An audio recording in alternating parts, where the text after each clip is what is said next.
आप सभी को नमस्कार। मैं राम कुमार ध्रुवे।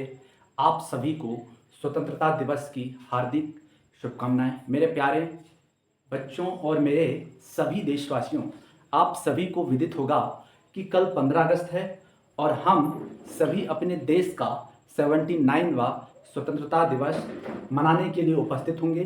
15 अगस्त 1947 को हमारा देश ब्रिटिशों से आज़ाद हुआ था, जिसे आज़ाद कराने के लिए ना जाने कितने महान स्वतंत्र सेनानियों ने, स्वतंत्रता सेनानी की अगर हम बात करेंगे, जैसे भगत सिंह, सुभाष चंद्र बोस, टांट्या भील और भगवान बिरसा मुंडा तथा सरदार वल्लभ भाई पटेल जैसे महान स्वतंत्र सेनानी, जिसे अखंड भारत का निर्माता कहा जाता है, सबसे पहले उन स्वतंत्र सेनानियों को नमन करना जिन्हें देश को आज़ाद करने के लिए सब कुछ दांव पर लगा दिया था।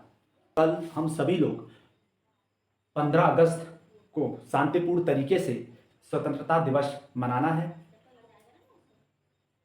आज़ादी के बाद हमारे देश में बहुत ही उन्नति की है, जैसे साइंस, टेक्नोलॉजी, कृषि, शिक्षा, आर्थिक, साहित्य, खेल समेत तमाम मोर्चों पर भारत बहुत तरक्की कर चुका है।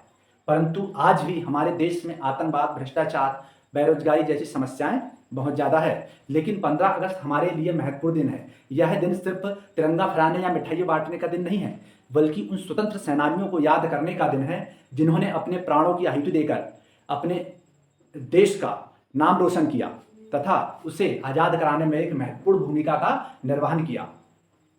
मेरा मानना है कि आज़ादी का मतलब सिर्फ खुले आसमान में सांस लेना नहीं है, बल्कि एक जिम्मेदारी भी है। हमें यह सोचना चाहिए कि क्या आज़ादी के इतने सालों बाद भी हमारा देश हर नागरिक को सम्मान, अधिकार, अच्छी शिक्षा, सम्मान से जीने का अवसर दे रहा है।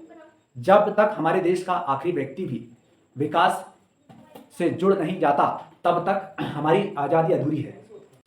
चलो एक शायरी मैं अर्ज करना चाहूँगा, तो आप सभी लोग ध्यान दीजिएगा। देश भक्तों से ही देश की शान है, देश भक्तों से ही देश की शान है, देश भक्तों से ही देश का मान है। हम उस देश के फूल हैं यारों, हम उस देश के फूल हैं यारों, जिस देश का नाम हिंदुस्तान है, जिस देश का नाम हिंदुस्तान है। बोलो भारत माता की जय।